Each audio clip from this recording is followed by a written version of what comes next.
ഇന്ത്യയും പാകിസ്ഥാനും ഇന്നും ഇന്നലെയുമായി 78ാം സ്വാതന്ത്ര്യദിനം ആഘോഷിക്കുകയാണ്. ഇന്ത്യ ഓഗസ്റ്റ് 15-നാണ് സ്വാതന്ത്ര്യദിനം ആഘോഷിക്കുന്നതെങ്കിൽ പാകിസ്ഥാൻ ഒരു ദിവസം മുമ്പ്, അതായത് ഇന്നലെ 1947 ഓഗസ്റ്റിൽ ബ്രിട്ടീഷ് ഭരണാധികാരികൾ ഈ ഭൂപ്രദേശത്തെ ഇന്ത്യയെന്നും പാകിസ്ഥാനെന്നും രണ്ട് സ്വതന്ത്ര രാജ്യങ്ങളായി വിഭജിച്ചു. എന്നാൽ എന്തുകൊണ്ടാണ് ഇന്ത്യയും പാകിസ്ഥാനും ഒരേ സ്വാതന്ത്ര്യം രണ്ട് വ്യത്യസ്ത ദിവസങ്ങളിൽ ആചരിക്കുന്നത്? 1947 ജൂലൈ 18-ാം തീയതി പ്രഖ്യാപിക്കപ്പെട്ട ഇന്ത്യൻ ഇൻഡിപെൻഡൻസ് ആക്ട് 1947 ഇന്ത്യക്കും പാകിസ്ഥാനും ജന്മം നൽകുന്നത്.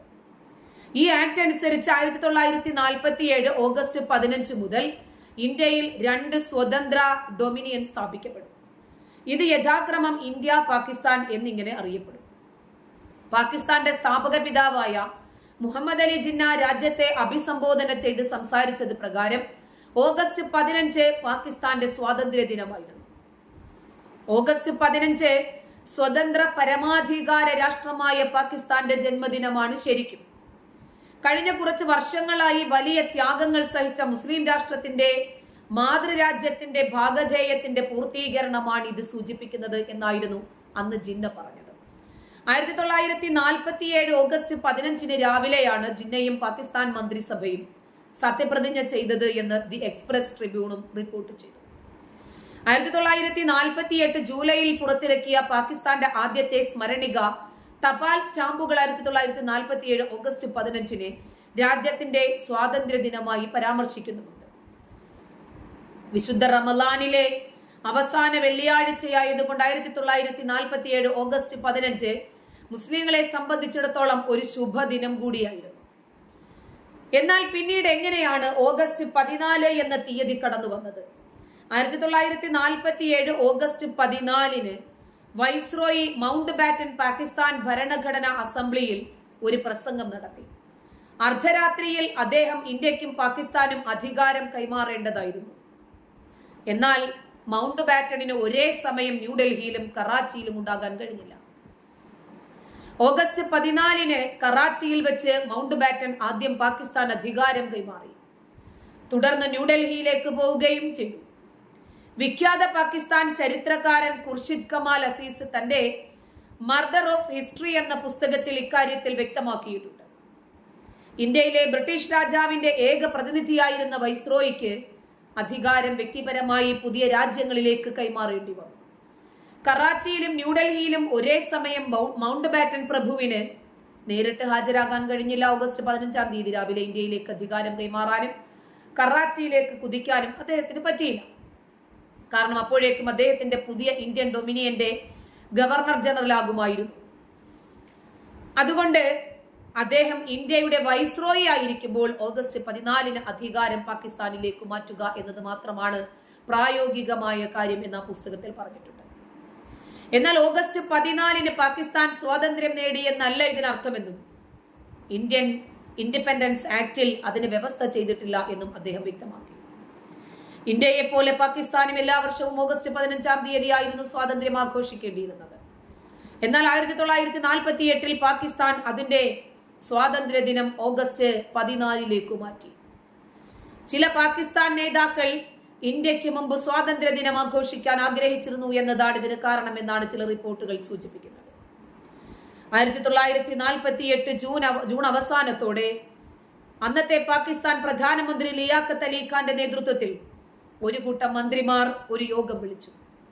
ഈ യോഗത്തിലാണ് പാകിസ്ഥാന്റെ സ്വാതന്ത്ര്യ ദിനം ഒരു ദിവസം കൊണ്ട് മുന്നോട്ട് കൊണ്ടുപോകാൻ അവർ തീരുമാനിച്ചത്. പാകിസ്ഥാന്റെ സ്വാതന്ത്ര്യ ദിനം ഓഗസ്റ്റ് 14 മാറ്റാനുള്ള നിർദ്ദേശം ജിന്ന അംഗീകരിച്ചതായി റിപ്പോർട്ടും പറയുന്നു. എന്നാൽ ഈ വാദം എല്ലാവരും അംഗീകരിക്കുന്നില്ല. 1948 ഓഗസ്റ്റിൽ മരണക്കിടക്കയിലായിരുന്നത് കൊണ്ട് ജിന്നയ്ക്ക് സ്വാതന്ത്ര്യ ദിന തീയതി മാറ്റാൻ കഴിഞ്ഞില്ലായിരുന്നു. ഇതാണ് ജിന്ന. മിത്ത് ആൻഡ് റിയാലിറ്റിയുടെ രചയിതാവ് യാസർ ലത്തീഫ് ഹമദാനി 2013 PTIയോട് പറഞ്ഞത് വ്യത്യസ്തമായ അഭിപ്രായങ്ങളാണ്. സമാധാനം ആഗ്രഹിച്ച, സനാതന ധർമ്മം പാലിക്കുന്ന, ആർഷഭാരത സംസ്കാരമുള്ള ആളുകൾ അവർക്ക് അവരുടെ ഭാഗം കൊടുക്കുകയും ഞങ്ങൾക്ക് ക്രമേണ മതി, അങ്ങനെ അവർ ക്രമേണ അത് സ്വീകരിക്കാൻ തയ്യാറാവുകയും ചെയ്തു. ഇസ്ലാമിന്റെ ഏത് രീതികൾ എടുത്താലും അങ്ങനെയാണ്. അവരെ പോലെ ഞങ്ങളാകുന്നില്ല. ഇപ്പൊ ജൂതന്മാരെ അവരെ മീശ വെച്ചു, താടിയെടുത്തു. അപ്പൊ പ്രവാചകൻ പറഞ്ഞു, എന്താ നമുക്ക് വ്യത്യസ്തമായിട്ട് ആഘോഷിച്ചാല്, ആചരിച്ചാല് നമുക്ക് താടി വെക്കാം, മീശ എടുക്കാം. ശരി. പ്രവാചകൻ ഒരിക്കലും ജൂതന്മാരുടെ കേന്ദ്രത്തിലേക്ക് പോയപ്പോൾ അവര് മുഹറം 9 നോമ്പെടുക്കുന്നു. ആഹാ, അടുത്ത വർഷം ഞാൻ ജീവിച്ചിരുന്നാൽ മുഹറം 9 10 നോമ്പെടുക്കും. ഇങ്ങനെ എല്ലാം ഇതുപോലെയാ, ഒരു തരം ഈഗോ. ചില ആളുകളോട് മാത്രം ഒരു പ്രത്യേക തരം മതേതരത്വം കാണിക്കുന്നത് നമ്മൾ ശ്രദ്ധയിൽപ്പെട്ടിട്ടില്ലേ? എന്തുകൊണ്ടാണെന്നറിയാമോ? ഒരു അവസരത്തിനു വേണ്ടി അവർ കാതോർത്ത് കാത്തിരിക്കുവാണ്, ഊഴം കാത്തിരിക്കുന്നവരാണ്. എപ്പോഴാണോ അവർക്ക് അവസരം വരുന്നത് അപ്പോൾ വേണം അവരുടെ ഉള്ളിൽ കിടക്കുന്ന ഭീകരൻ സടകുടഞ്ഞ് പുറത്തേക്ക് ചാടാൻ. ഇപ്പൊ ഇതാ സ്വാതന്ത്ര്യ ദിനത്തില് മുസ്ലിം കുട്ടികൾ ഭാരത് മാതാ കീ ജയ് വിളിക്കരുത്, അത് നമ്മുടെ വിശ്വാസങ്ങൾക്ക് വിരുദ്ധമാണ് എന്ന് ഓൾ ഇന്ത്യ ഇമാം അസോസിയേഷൻ നേതാവ് മൗലാന സാജിദ് റാഷിദി പറഞ്ഞിരിക്കുന്നു. സോഷ്യൽ മീഡിയയിൽ വൈറലായ വീഡിയോയിലാണ് സാജിദ് റാഷിദിയുടെ ഈ വിവാദപരമായ പ്രസ്താവന. താൻ സർവോദയ ബാല വിദ്യാലയ സ്കൂളിൽ സ്വാതന്ത്ര്യദിനാഘോഷവുമായി ബന്ധപ്പെട്ട ഒരു ഘോഷയാത്രയുടെ ഒരുക്കങ്ങൾ കണ്ടെന്നും ഇത് മുസ്ലിം കുട്ടികളുടെ വിശ്വാസത്തിന് വിരുദ്ധമാണെന്നുമാണ് സാജിദ് റാഷിദി പറയുന്നത്. അധ്യാപകൻ മുസ്ലിം കുട്ടികളോട് ഭാരത് മാതാ കീ ജയ് വിളിക്കാൻ പറയുന്നു. ഈ അധ്യാപകർ സംഘി ചിന്താഗതിയുള്ളവരായതുകൊണ്ട് മുസ്ലിം കുട്ടികളുടെ വിശ്വാസത്തിന് വിരുദ്ധമായി അവരുടെ വിശ്വാസങ്ങൾ അടിച്ചേൽപ്പിക്കാൻ ശ്രമിക്കുന്നു. അത്തരം അധ്യാപകർക്കെതിരെ സർക്കാർ നടപടിയെടുക്കണമെന്ന് ഞാൻ അഭ്യർത്ഥിക്കുന്നു. അദ്ദേഹത്തിന്റെ വാക്കുകളാണ്. നമ്മുടെ ഇസ്ലാമിനും വിശ്വാസത്തിനും എതിരായ എന്തെങ്കിലും അവരുടെ മനസ്സിൽ കുത്തിവെക്കാൻ ആരെങ്കിലും ശ്രമിച്ചാൽ കുട്ടികൾ അതിനെ ശക്തമായി ചെറുക്കേണ്ടതിനു വേണ്ടി ഇത്തരം പരിപാടികൾക്ക് കുട്ടികളെ തയ്യാറാക്കാൻ മുസ്ലിം രക്ഷിതാക്കളോട് ഞാൻ ഉപദേശിക്കുന്നു എന്നാണ് സാജിദ് റാഷിദിയുടെ വീഡിയോ അവസാനിക്കുന്നത്. വീഡിയോ വൈറലായി. മാധ്യമപ്രവർത്തകരും രാഷ്ട്രീയ നിരീക്ഷകരും ഉൾപ്പെടെ നിരവധി പേർ സാജിദ് റാഷിദിയെ വിമർശിച്ച് രംഗത്ത് വന്നു. സ്വാതന്ത്ര്യ ദിനത്തിൽ മുസ്ലിം കുട്ടികൾ ഭാരത് മാതാ കീ ജയ് എന്ന് വിളിക്കുന്നത് ഇസ്ലാമിന് അപമാനമാണ് എന്ന് മൗലാന സാജിദ് റാഷിദിയുടെ അഭിപ്രായം മാത്രമാണോ, അതോ നിങ്ങളുടെ മതമോ മതഗ്രന്ഥമോ മുന്നോട്ട് വെക്കുന്ന ആശയമാണോ ഇത് എന്നാണ് ജനങ്ങൾക്ക് അറിയേണ്ടത്. രാജ്യത്തെ വിഭജിച്ച് ഇന്ത്യയുടെ 30% ഭൂമി അവർ കൈക്കലാക്കി കഴിഞ്ഞു. ഇപ്പോൾ അവർ പറയുന്നു അവശേഷിക്കുന്ന ഇന്ത്യയിൽ പോലും ഭാരത് മാതാ കീ ജയ് എന്ന് പറയരുത്. ഇന്ത്യയിൽ ഭാരത് മാതാ കീ ജയ് അനിസ്ലാമികമായി കാണുന്ന ആളുകൾ പാകിസ്ഥാനിലോ ബംഗ്ലാദേശോ പോലെയുള്ള ഇസ്ലാമിക രാജ്യങ്ങളിലേക്കല്ലേ മാറേണ്ടത്?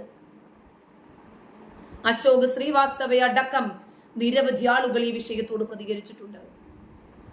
ഇത്തരം വിഡ്ഢികളെ എന്തിനാണ് ഈ രാജ്യം വെച്ച് പൊറുപ്പിക്കുന്നത്?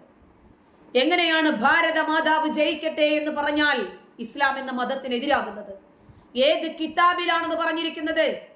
ഏത് പ്രവാചകനാണത് പറഞ്ഞിരിക്കുന്നത്? പൊറോട്ട കെട്ടിക്കഴിഞ്ഞാൽ സൂര്യപ്രകാശം തലയിലേക്ക് ഏൽക്കാത്തത് കൊണ്ട് തൊപ്പിയും തലപ്പാവും വെച്ച് മതപുരോഹിതനാണ് എന്ന ഒരു കസേരയിലും പിടിച്ചിരുത്തി കഴിഞ്ഞാൽ ബുദ്ധിയും അതോടൊപ്പം തന്നെ പോയി പോകുമോ? ഇവർക്ക് എന്തും പറയാമെന്നാണോ? മറ്റു മതസ്ഥരായ സഹോദരങ്ങളുടെ മനസ്സിൽ ഇസ്ലാം എന്താണ്, മുസ്ലിം എന്താണ്? അവർ പിറന്നു വീണ മണ്ണിനോടുള്ള അവരുടെ കൂറ് പോലും നശിപ്പിക്കുന്ന രൂപത്തിൽ പെറ്റമ്മയെ പോലും അമ്മ എന്ന് വിളിക്കരുത്, ഉമ്മ എന്ന് വിളിക്കരുത് എന്ന് നാളെ ഇനി ഇവർ പറയുമോ എന്നുകൂടി നമ്മൾ ചിന്തിക്കേണ്ടിയിരിക്കുന്നു. കാരണം ഇവരുടെ ഉള്ളിലുള്ള മതവിഷം അത്രമാത്രം വൈറലാണ്. ഇതൊരു തരം വൈറസാണ്.